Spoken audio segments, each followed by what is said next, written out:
Good morning बच्चों। मैं दिनेश सिंह। आज मैं गणित विषय के अंतर्गत आपको माध्य, बहुलक और माध्यक निकालना बताने जा रहा हूँ। एक सवाल देखते हैं प्रश्नावली 3.2 के। सवाल है, एक क्रिकेट मैच में खिलाड़ियों द्वारा बनाए गए रन इस प्रकार हैं: 6, 15, 120, 50, 100, 80,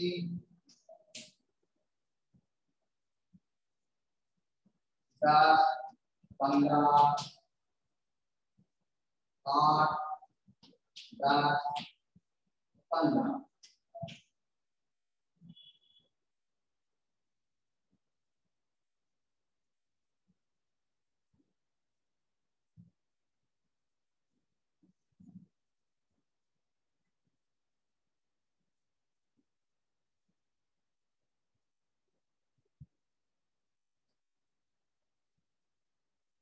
एक क्रिकेट मैच में खिलाड़ियों द्वारा बनाए गए रन इस प्रकार हैं। पहले खिलाड़ी ने 6 रन बनाए, दूसरे ने 15, तीसरे ने 120 रन बनाए, चौथे ने 50, पांचवें ने 100, छठवें ने 80, सातवें ने 10, आठवें ने 15, नौवें ने 8, 10वें ने 10 और 11वें खिलाड़ी ने 15 रन बनाए। तो वो कह रहा है कि इसका माध्य, बहुलक और माध्यक ज्ञात कीजिए। तो देखिए, पहले तो हम इसको आरोही क्रम में लिखेंगे।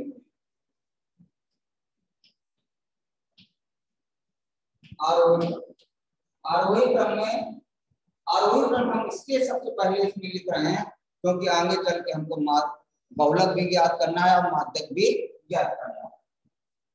तो देखिए, पहले 6, 8, 10, 10,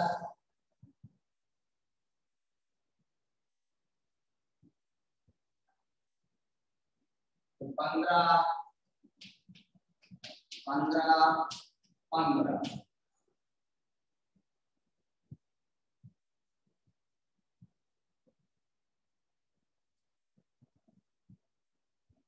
50, 80, 100, 120।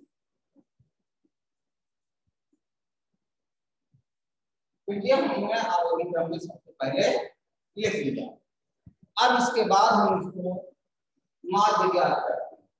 तो माध्य बराबर होता है हमारा आंकड़ों का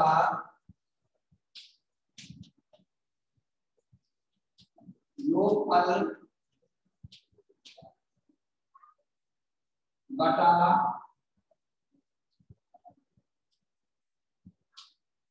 आंकड़ों की संख्या। तो देखिए, पहले हम आंकड़ों का योगफल ज्ञात कर लेंगे। आंकड़ों का योगफल सबको जोड़ देंगे। 6, 8, 10, 10, 15, 15, 15,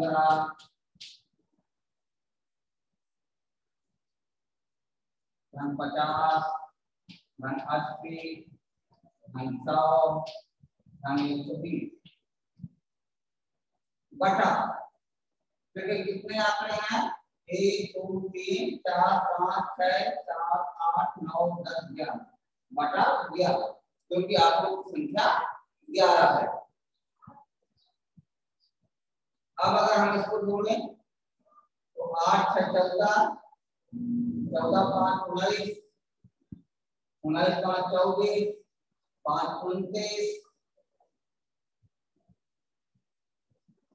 2 हासिल,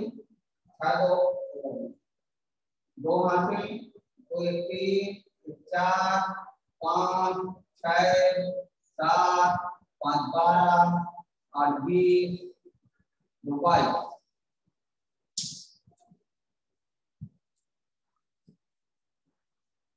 फिर आ गया 2 हासिल, तो 2 1 4 बटा गया।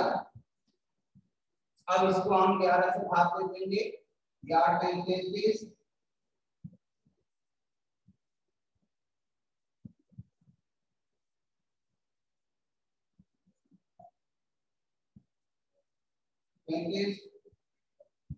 बचा 9, 11 9 99, माने 39 रन हमारा मार्क आया।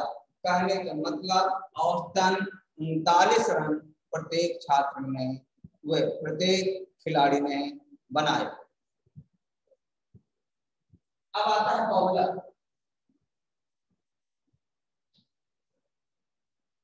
बॉलर हमने बताया था कि दिए गए परीक्षणों में जो परीक्षण सबसे अधिक बार आया हो उसे हम बॉलर कहते हैं। तो यहाँ हम देख रहे हैं कि सबसे अधिक बार 15 आया है, तो उसका बॉलर 15 होगा।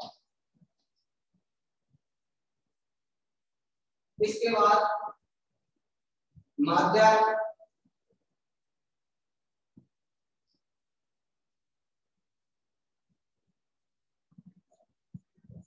माध्यम क्या हो जाएगा? देखिए आत्मों की संख्या हमारी 11 है जो कि विषम है, तो इस माध्यम के कारण में हमारा हो जाएगा n + 1/2। n जहां पर 11 माने आत्मों की संख्या 11 + 1/2 12/2 काट देंगे, आ गया 6वां पद। तो 6वां पद क्या है? 1 2 3 4 5 6, 6वां पद है हमारा 15, तो इसका मात्रा हो गया 15। इस तरह से हम किसी भी सवाल का माद और बहुलक और माध्यक ज्ञात कर सकते हैं।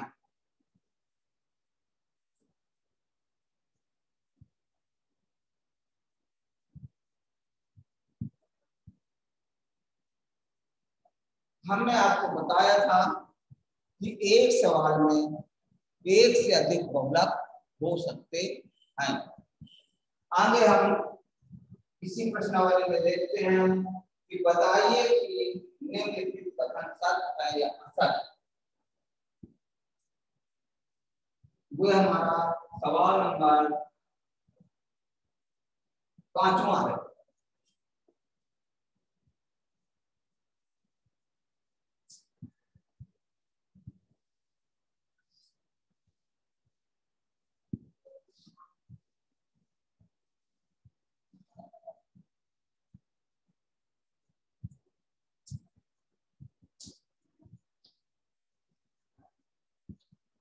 सत्य और असत्य बताइए।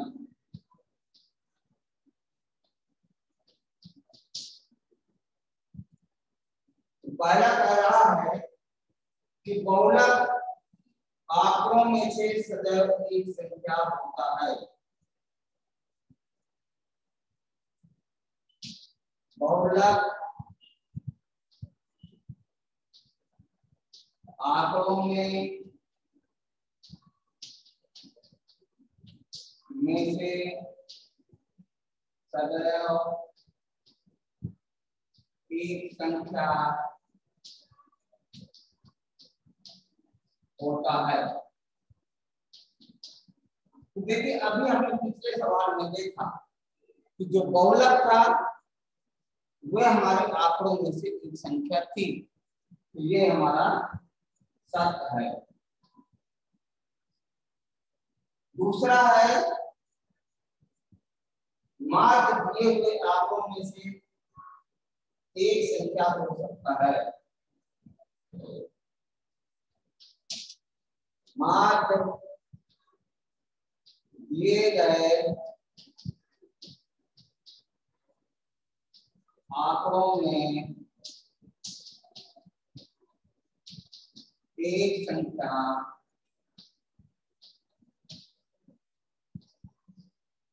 हो सकता है।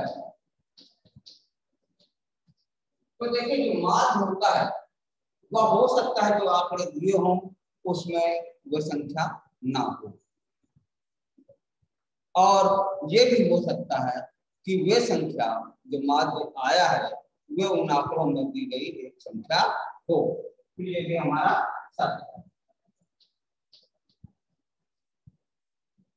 तीसरा है माध्य आंकड़ों में से सदैव एक संख्या होता है।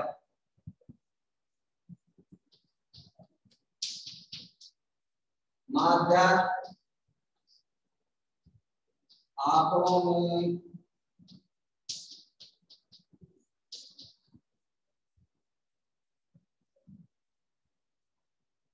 माध्य आंकड़ों में से सदैव एक संख्या होता है। ये भी सत्य है कि जो माध्यक होता है वो दिए गए आंकड़ों में से एक संख्या होती है।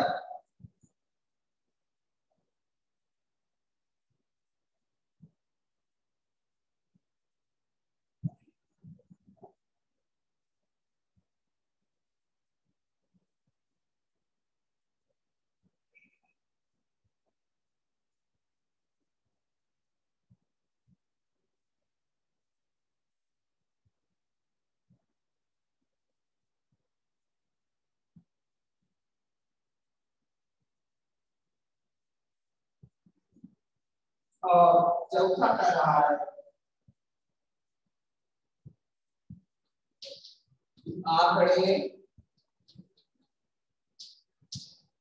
आंकड़े हमारे दिए हुए हैं। आंकड़े हैं 6 4 3 8, 6 4 3 8,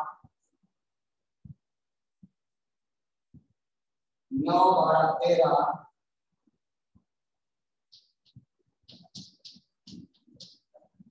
और 9 का माध्य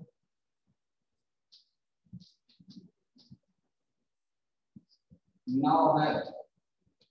इसका माध्य निकाल के देख ले तो माध्य बराबर हो जाएगा यहाँ 6 4 10, 3 13, 13 8 21, 9 30, 30 40, 42, 45, 55, 55, 65, 64 बटा 2 2 3 4 5 6 7 8 आया 8। तो इस तरह से ये हमारा असत्य है क्योंकि इसका जो माध्य है वो 8 है और यहाँ पे कह रहा है कि माध्य हमारा 9 है, तो ये हमारा असत्य है। इसके बाद आता है दंड आलेख का प्रयोग।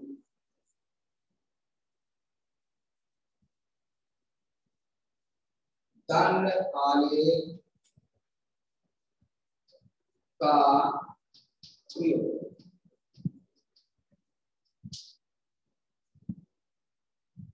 आपने दंड आलेख पिछली कक्षा 6 में पढ़े हैं कि हम दंड आलेख कैसे बनाते हैं।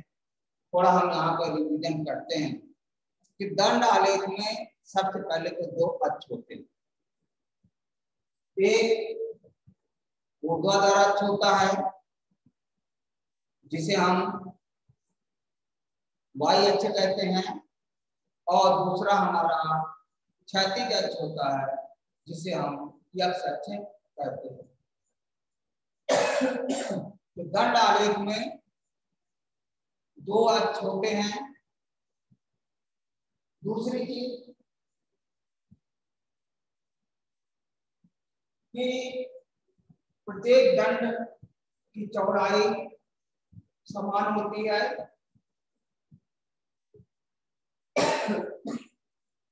और दंडों के बीच की दूरी भी समान होती है। एक हम एग्जाम्पल लेते हैं।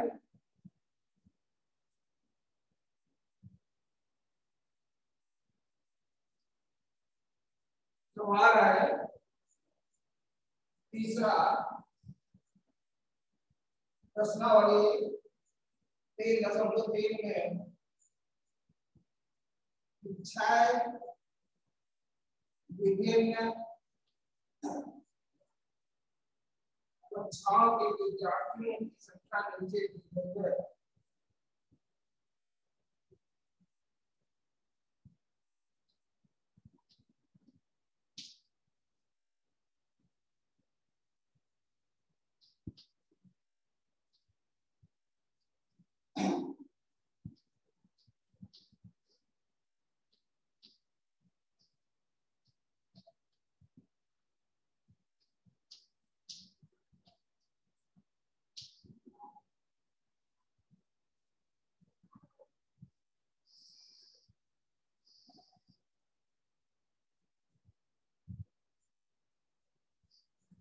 अच्छा है यहाँ छात्र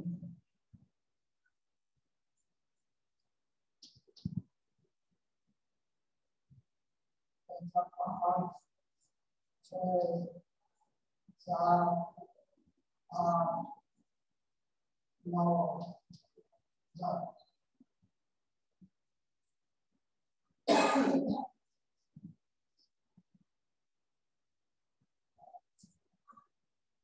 5 हमारे 32 6 120 7 95 8 बचाओ 9 90 और 10 में 80 छात्र। तो वो कह रहा है कि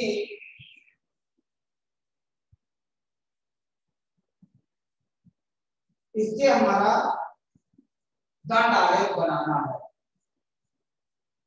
तो देखिए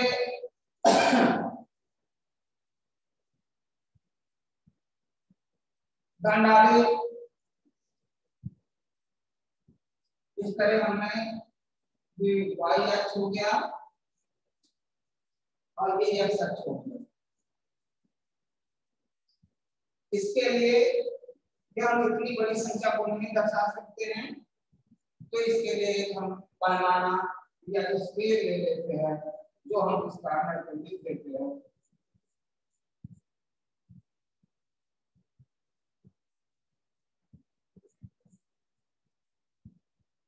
एक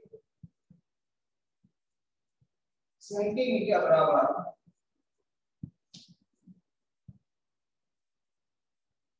10 छात्र।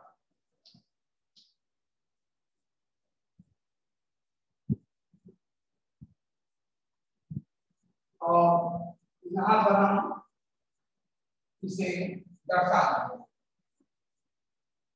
मान लीजिए 1 सेंटीमीटर लगाया, यहाँ हमारी सबसे छोटी संख्या 80 है, तो हम 50 से भी शुरू कर सकते हैं। 50 60 70 80 90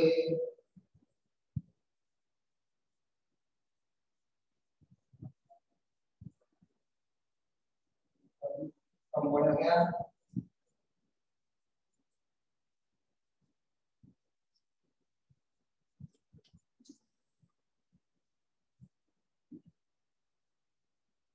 मानो 70 रुपया 70 80 90 100 110 120 130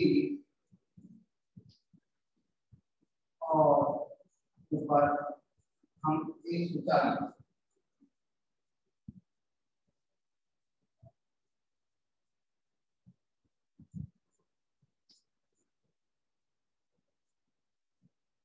ये 140 तक हमने बना लिया। इधर हम मान लीजिए हमने y अक्ष में छात्र संख्या दिखाई है, यहाँ लिखिए छात्र संख्या, और यहाँ पर हमने कक्षा दिखाई है। कक्षा को हम x अक्ष में दर्शा देते हैं। इसके लिए हम स्वतंत्र हैं कि हम किस अक्ष में क्या दर्शा रहे हैं। इधर हम कक्षा दे देते हैं 5 6 7 8 9 और 10। तो देखिए कक्षा 5 में हमारे 135 छात्र हैं, तो 135 जो है हमारा 130 और 140 के बीच आएगा। तो यहाँ से हम कक्षा 5 को ऐसे दर्शा देते, ये हमारा 135 छात्रों को दर्शा रहा। 6 में 120 है, तो 6 को हम इस तरह से दर्शा देंगे। 7 में हमारे 95 हैं, तो 90 और 100 के बीच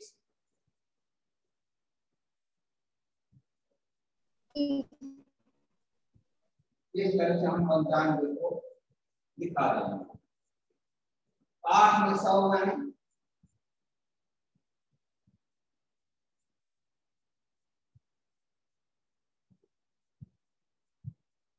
ये हमने 100 दिखा दिया। 9 में 90 है,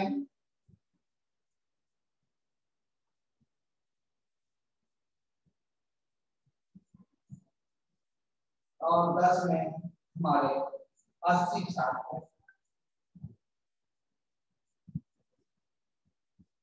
तो इसे हमने इस दंड आलेख द्वारा दिखा दिया। ये दंड आलेख इसलिए कहलाता है क्योंकि ये दंडों के रूप में बना होता है, इसलिए इसे हम दंड आलेख कहते हैं। और दंड आलेख की विशेषता हमने आपको बता दिया है कि दो दंडों के बीच की दूरी समान होती है और प्रत्येक दंड की जो चौड़ाई है वो भी समान होती है।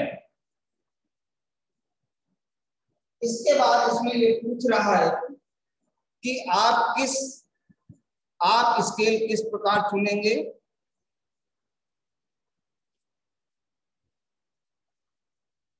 तो हमने स्केल चुना है कि 1 सेंटीमीटर बराबर 10 छात्र।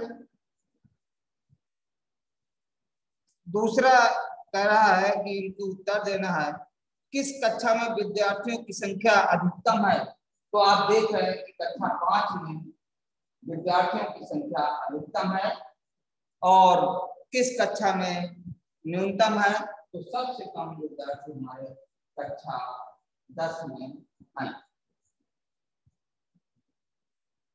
कक्षा 6 के विद्यार्थियों की संख्या का कक्षा 8 के विद्यार्थियों की संख्या से अनुपात ज्ञात करो। 6 के विद्यार्थी तो अनुपात हम निकाल लेंगे। कक्षा 6 और कक्षा 8,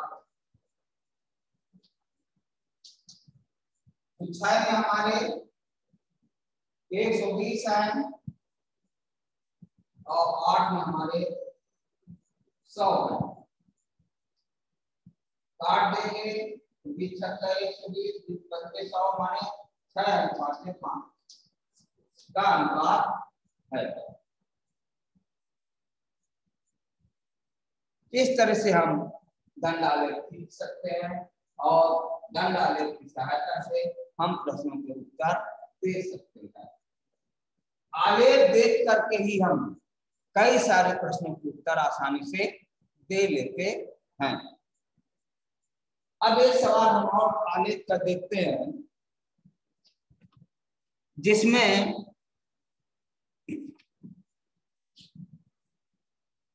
दोहरे दंडालेख खींचना है। एक ही आलेख में दोहरे दंडालेख को कैसे बनाना है, तो इसके लिए भी आप, ये क्या है, सिंगल आलेख आलेख है। अब दोहरे आलेख को देखिए हम कैसे खींचते हैं।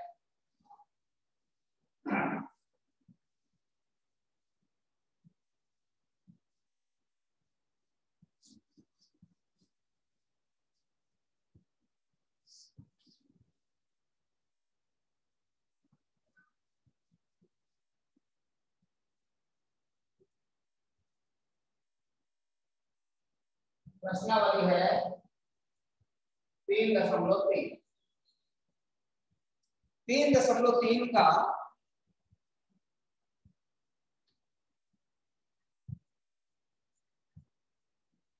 चौथा सवाल है।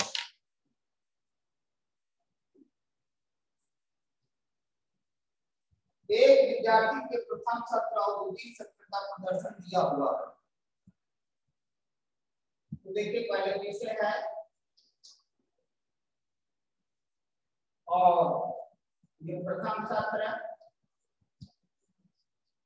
प्रथम सत्र के अंक हैं और इसी में द्वितीय सत्र के अंक।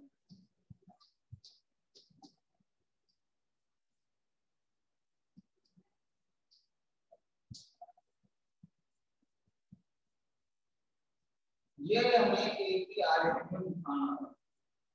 जैसे अंग्रेजी, हिंदी, गणित,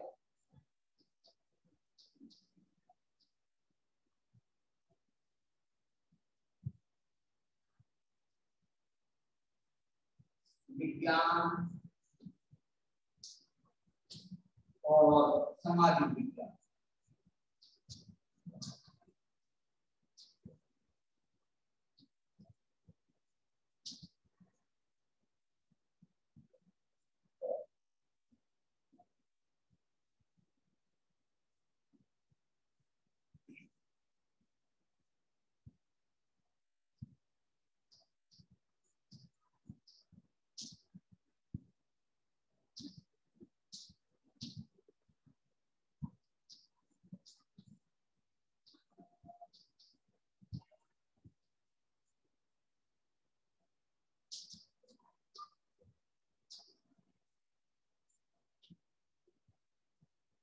तो देखिए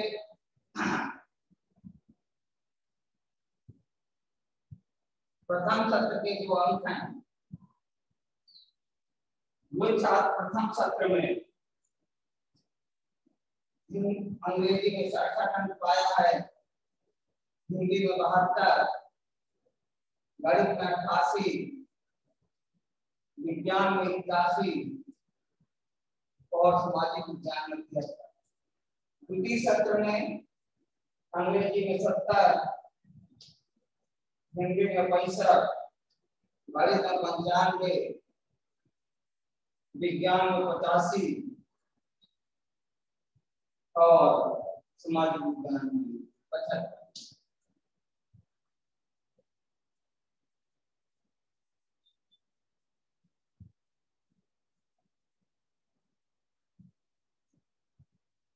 तो इसके लिए हमें दोहरा दंडालेख बनाना है। तो देखिए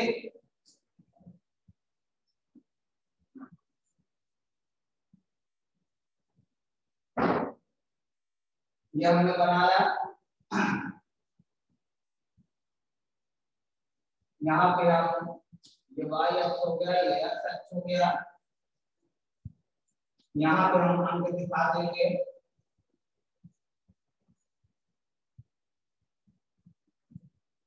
ये ग्राफ जो पेपर होता है तो 1 सेंटीमीटर में हमारे 10 छोटी लाइनें होती हैं। तो यहाँ हम पैमाना ले सकते हैं 1 सेंटीमीटर बराबर 10 अंक। अब देखिए हम बनाते हैं अधिकतम अंक हमारे 95 तक हैं। और न्यूनतम 60, 60, 70, 80, 90, 100। इधर हम इसे ले लेंगे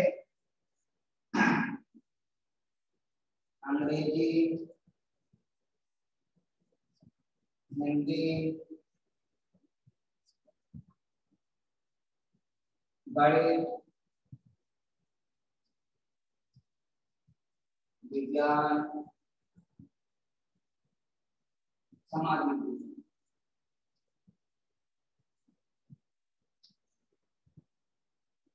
तो माने ये हमारे विषय है एक्स अक्ष में और वाई अक्ष में हमारे अंक या प्राप्तांक विकल्प। पैमाना हमने मान लिया है 1 सेंटीमीटर बराबर 10। तो प्रथम सत्र का पहले बनाते हैं। प्रथम सत्र में 60 अंक हैं, तो इसके लिए 10 छोटे खाने होंगे, 2, 3, 4, 5, 6, 7।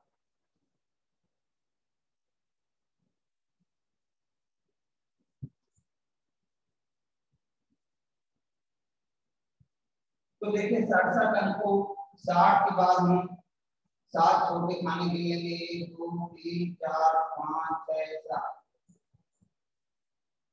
माने यहाँ से हम ये 67 अंक को दर्शा देंगे।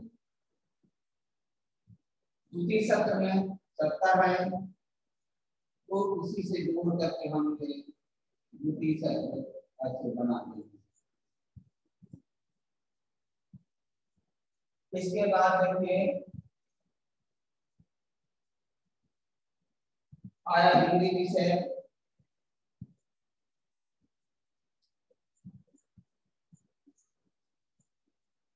तो प्रथम सत्र में उसके 72 अंक है। तो प्रथम सत्र का 70 के बाद 2 छोटे खाने,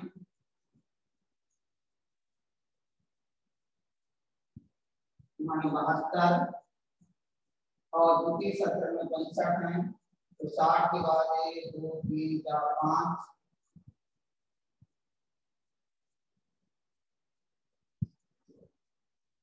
ये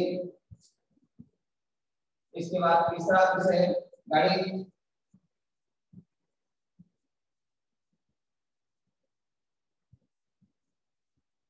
प्रथम सत्र में 88,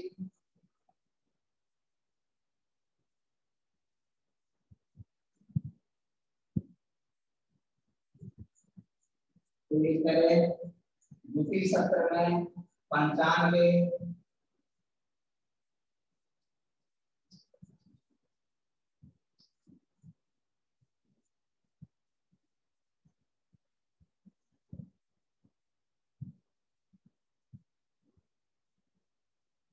तो इस तरह से हम बना देंगे। इसके बाद विज्ञान प्रथम सत्र में 81,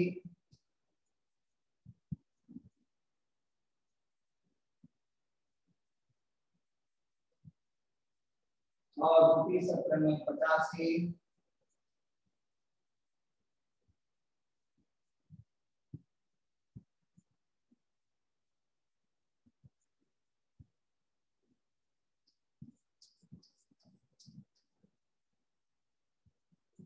सामाजिक विज्ञान प्रथम सत्र में 73,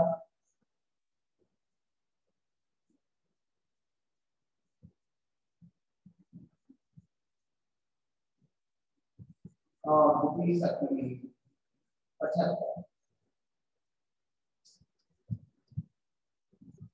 तो इस तरह से हम ये आलेख बना देंगे। ये हमारा हो गया। यहाँ पर हम ये भी शो कर देंगे कि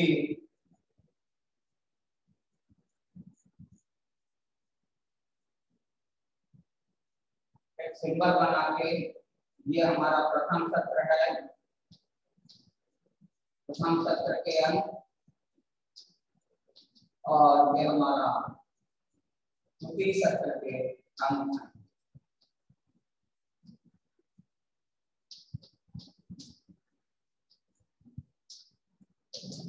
अब यहाँ पे कुछ प्रश्न थे जो हमें बोर्ड में देना था कि किस विषय में विद्यार्थी ने अपने प्रदर्शन में सबसे अधिक सुधार किया है। तो देखिए ऐसा कौन सा विषय है जिसमें सबसे अधिक सुधार हुआ है। इसमें मात्र 3 अंकों का सुधार हुआ है अंग्रेजी में, और गणित में जो है 7 अंकों का सुधार हुआ है।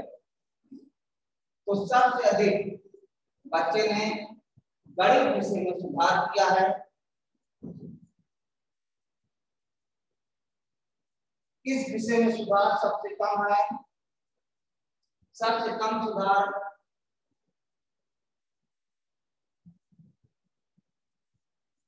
सामाजिक अध्ययन में है, इसमें सबसे उसने कम सुधार किया है।